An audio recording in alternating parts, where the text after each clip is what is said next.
we did it. How are you? I'm good. I'm good. It's surprisingly sunny. It Ah, poured torrentially all day last night, capped off by a wee bit of sleet. Welcome to winter in Seattle. love it. Random sunny day there.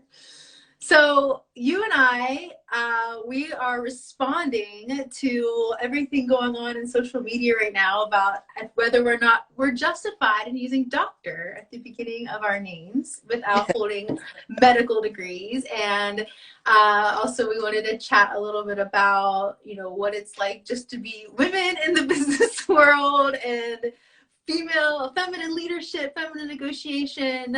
So before we get started though, Suzanne, would you mind sharing a little bit about your background and particularly all your incredible work in the negotiation space, just so those watching know what you are all about? Sure. Well, I do have a PhD. In fact, I worked very hard while having twins in the middle of my PhD program, and then got through. I don't remember all of it. It was a bit of a blur. But actually, before I went and got my PhD, I spent 5 years in the aerospace industry as an internal consultant.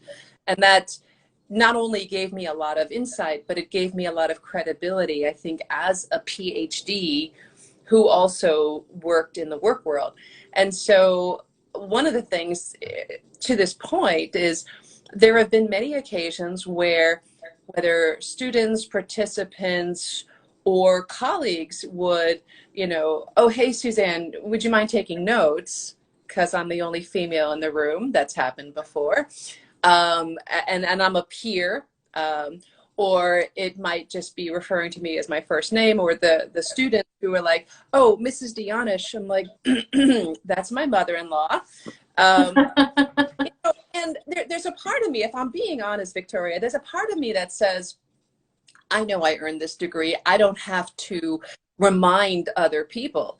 But it's that attitude that many women have, I think, that old phrase, but keeps us down, right? Mm-hmm. That if we accept that we are minimized, discounted, or silenced even by others, and not just men, let's be honest, I think that we are not helping ourselves at all. Yeah. Yeah. In fact, I will say one other thing. This morning, as I was coming to, one of my colleagues who is at Essex in England, just released a piece on HBR this morning, the title of which I can't give you exactly, but why is it that we are still in this place with regard to gender equality and gender equity? Elizabeth Keelan. I would recommend you all reading that. It was in today's HBR Daily. So we are where we are. Oh, and not only that, with the pandemic, actually the progress that women in the workplace have been making is now predicted to have gone back 10 or 20 years because of so many women having to leave the workforce because we lack, systemic support when it comes to, raising kids. And to be honest, like that still largely falls on women, despite the women having more education degrees and everything else. And so we still have to be the ones, a lot of cases, taking care of the household, taking care of the kids. And now a lot of that progress we've made in workplace gender equity has now been put behind 10 to 20 years because of the lack of support we have in this space. It's really sad.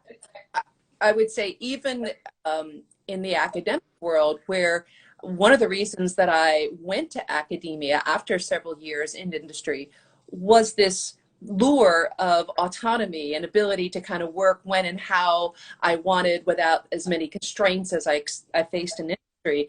And I can tell you in academia, this trend of women bearing the brunt of homeschooling the children, taking care of everything, while they're also trying to teach and write and research, many women have already requested additional time on their tenure clocks, and not something that I think is of interest to all of your viewers, but this has not been a good time. No. And then to be told by some honorary degree holding, who knows, with an unfortunate last name's Epstein. That's unfortunate. He's probably still like bitter from that, in my opinion, but poor association. But to be told, despite everything else, that now we shouldn't even be calling ourselves, hey kiddo, let's not call ourselves doctor. Like kick us while we're down, right? It's awful. Yeah. So, what do you recommend, when it comes to like now, I feel like, so like, I remember talking to one of my clients the other day, and she faces a similar experience of being always the one to take the notes, and and she just like, these are battles that I feel like are worth fighting, so I just take the notes, or I just deal with being called Mrs. when it should be doctor. And I feel like part of that's gender expectation, gender role, that, oh, well, we're not supposed to be bragging. We're women. We're supposed to have all this humility and put others before us. But now, like, we're seeing women, standing up and owning their well-earned doctor titles. And so, like, what type of recommendations moving forward, like, should we share? Like, what should women do? Like, I feel like just not fighting the battles is what's going to keep the status quo where it is, and we know that's not what we should be doing right now. Well, Dr. Mattingly, before we jump to solutions, one of the things that I think is important for others to understand, and again, I imagine the audience is pretty diverse with regard to the work they do, the industries in which they work, etc. But just a little bit of background. Before we malign all men or all people for not giving women the respect they deserve, there's some socialization that we have to recognize. And there have been a number of researchers who've looked at this, like Deborah Tannen, Alice Eagley, and others, Kathleen Reardon. When you follow little boys and little girls with the video, and they don't realize they're being taped, you see very different ways of communicating that are socialized as good versus bad from a very early age. So for example, little boys are taught and expected and encouraged, rewarded for being competitive. My bike is bigger than your bike. I could throw farther than you. And other boys that are around the boy that says this kind of get in the game. No, I can throw farther. No, I can throw to infinity, right? And so you see this behavior, and I know you have a young son. This is socialized. And so boys who speak in ways that are direct and competitive and bragging are not only okay, but expected. And for boys not to speak that way would make them sissies or soft or girly girls, right? And on the other hand, girls are socialized to communicate in ways that show that we're alike, that we bond. My sister also wears contacts, right?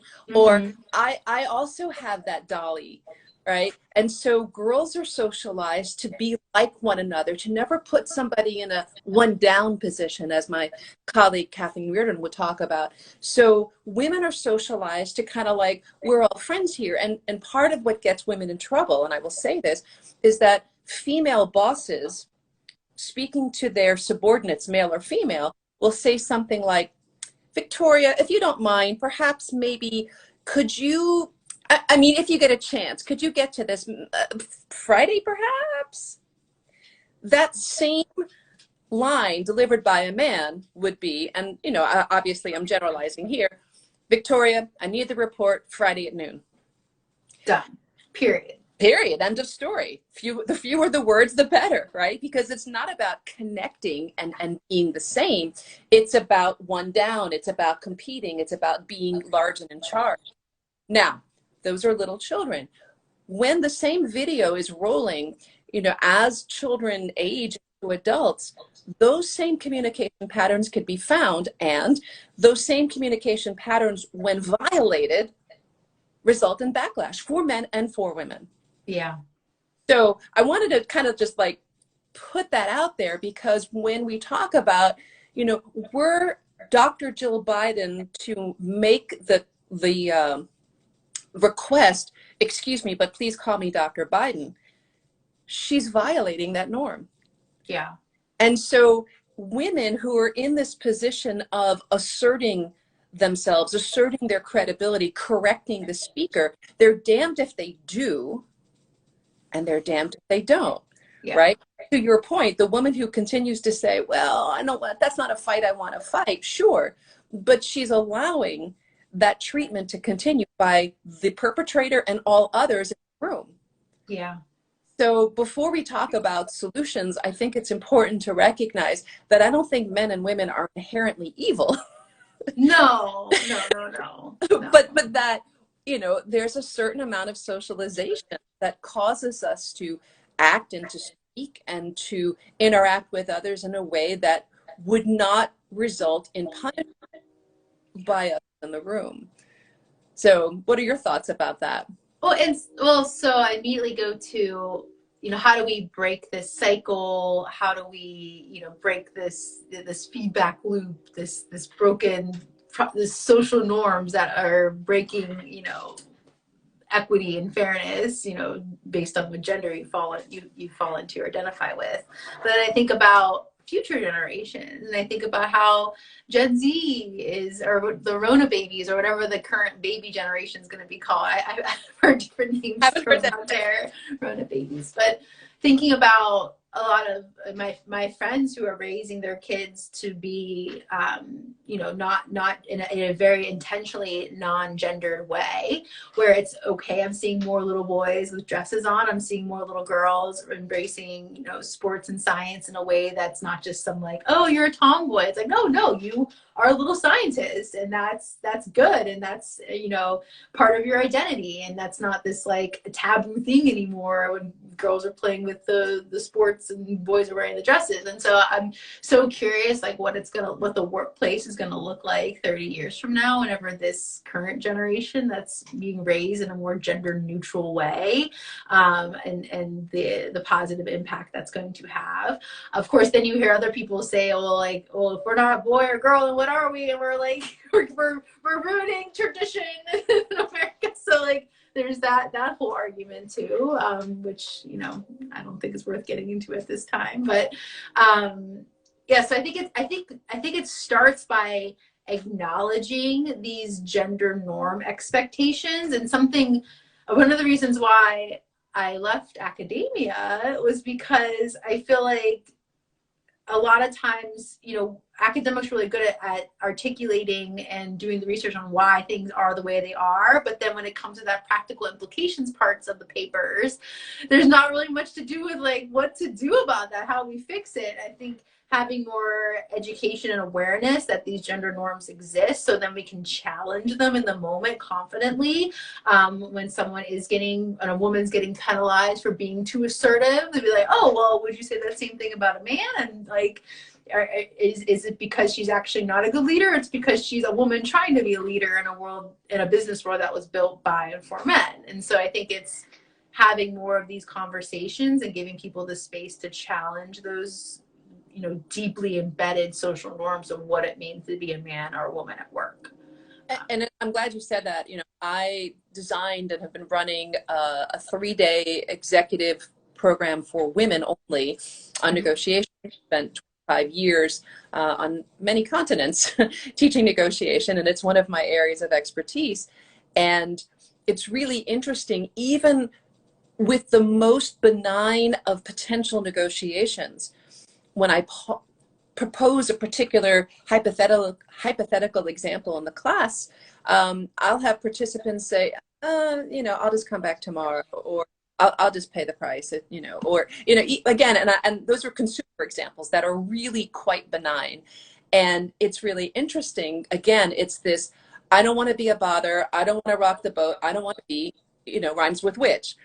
And my response to that is, if you don't practice the simple negotiations, the easy ones, the ones that won't necessarily, you know, with strangers, you know, cashiers, for example, if you don't start there, what makes you think you'll have the confidence and the competence when it comes to salary negotiation or changing the nature of my position as we grapple with this pandemic, the effects of it? So it's yeah, I mean, we're dealing with the tip of the iceberg, but it's a very big iceberg.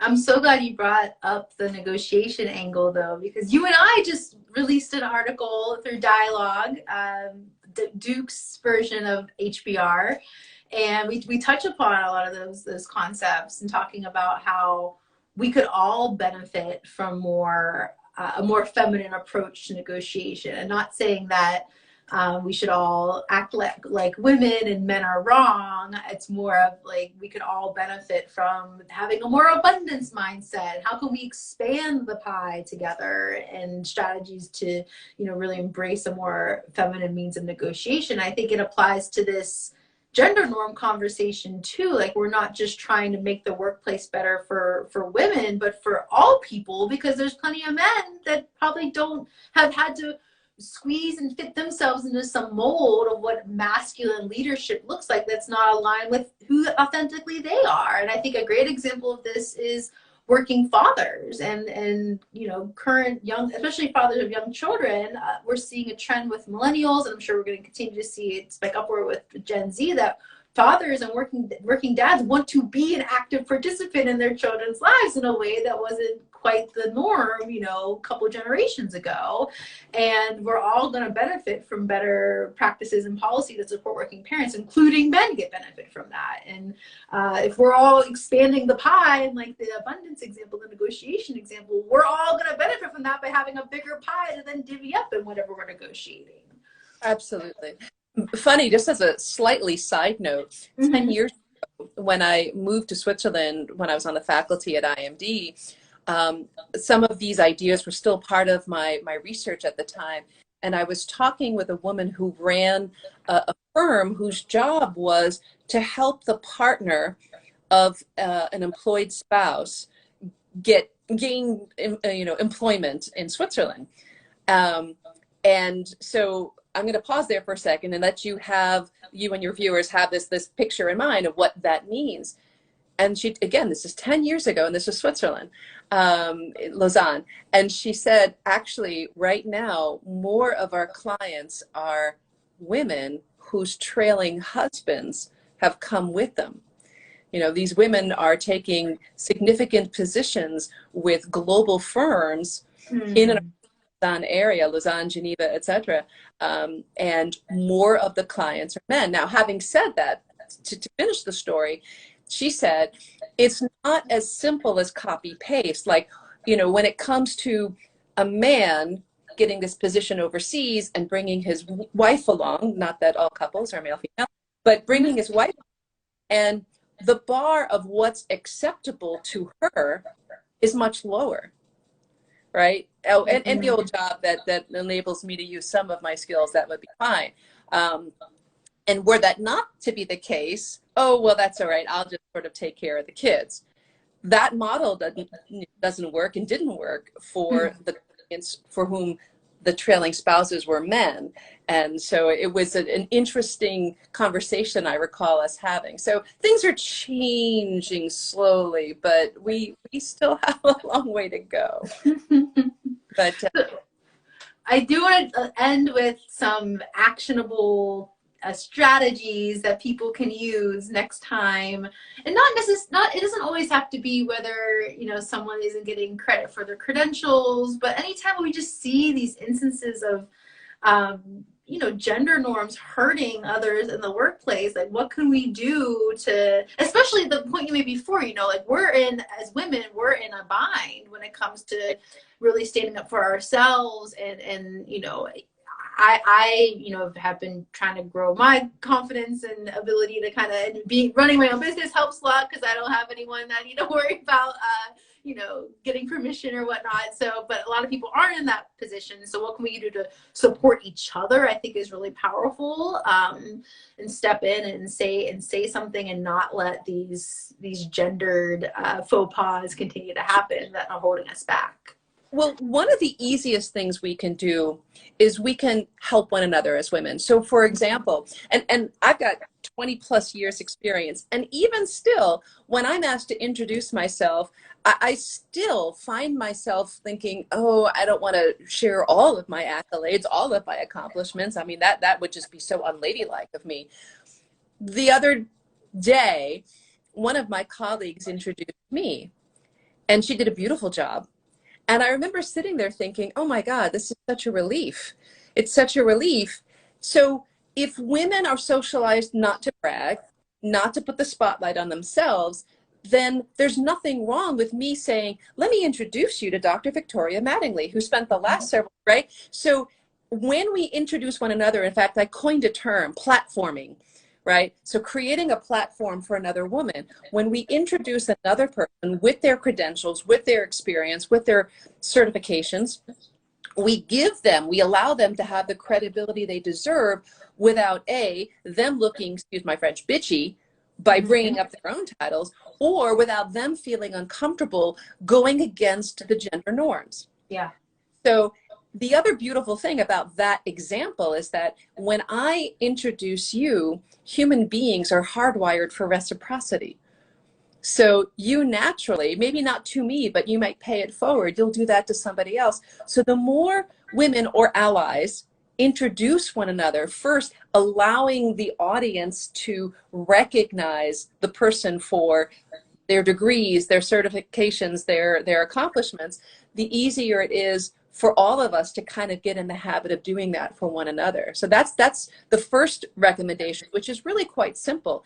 And by the way, there's nothing wrong with strategizing before a meeting. So let's say you and I, Victoria, we're going to lead a session on X, some executive program. Well, we could agree before the meeting begins, before the session begins, to introduce one another. And so anybody who has that fear or that discomfort or just not know what's going to happen next, it's a great way to kind of like plan and strategize that.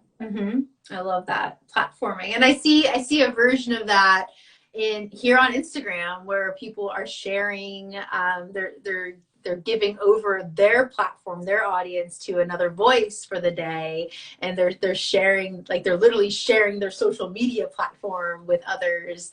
I think that's kind of a beautiful way too, in 21st century platforming. Even those who just have a really banging social media account can do this work day by day. So and I wish I saw more of that on LinkedIn, because we're going to post this video on LinkedIn too. So think about how you can use your platform on LinkedIn to help promote the accolades of others. So I love that. I love that recommendation. And you mentioned this earlier, abundance mindset, right? It doesn't take anything away from my PhD to introduce you by your PhD. So we women can have this abundance mindset about helping one another get the credibility they deserve. And I promise, it will come back in spades. It will absolutely come back.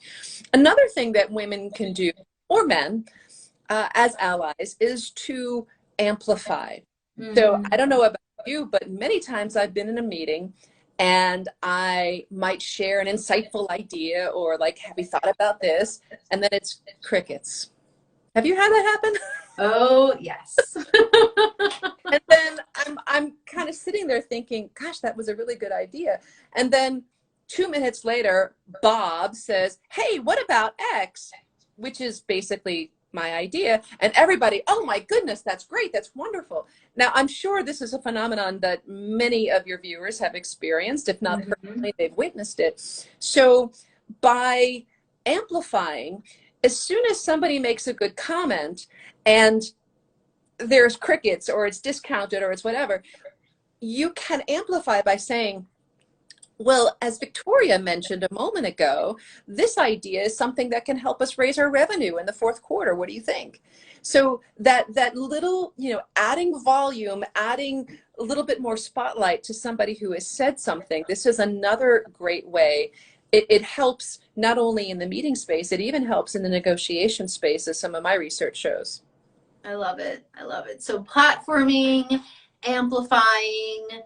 I also think just having the confidence and just I feel like one silver lining of this conversation and that awful op-ed is that now we can feel more confident in owning the doctors that we put so much hard work and sweat and tears into, and being that role model, being that, and now we have this space that we should proudly wear our doctor titles, and shifting the narrative just one female leader at a time that, you know, we deserve to be in this space, and kind of defying norms just in how we carry ourselves. Even something as simple as adding the doctor to the title on the LinkedIn or Instagram profile. So, and yeah.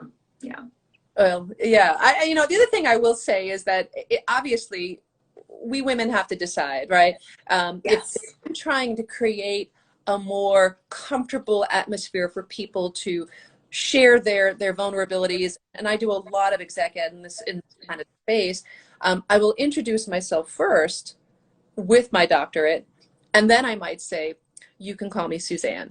Yes. So it does depend on the context, and I don't think either of us is recommending that any person, male or female, who's gotten a doctorate, whether MD, PhD, EDD, whatever, you know, must always insist on being referred to as doctor at all times. I think it depends on the situation. Of course, of course. Well, I appreciate you sharing your time with us today and sharing our thoughts. And I'm just grateful to have a fellow, you know, badass Dr. Lady Boss in my life that we can share these viewpoints with. And I know we have one article out now, probably more coming out in the future. I'm just grateful for our partnership and helping to support one another. So thank you. Actually, I have one more thought to add. For those who might kind of follow us back on LinkedIn, a couple of posts, including this article that Victoria wrote, Dr. Mattingly, excuse me, has a link to some additional research I'm working on with a colleague of mine at the University of Miami. And there is a link there to a short survey, which kind of gets at this issue of our comfort negotiating, which is certainly related to this same concept that we've been talking about. So I hope those of you who might be interested in this topic will further their interest by kind of being part of some research that's hoping to change the way we think about and we act in the business setting.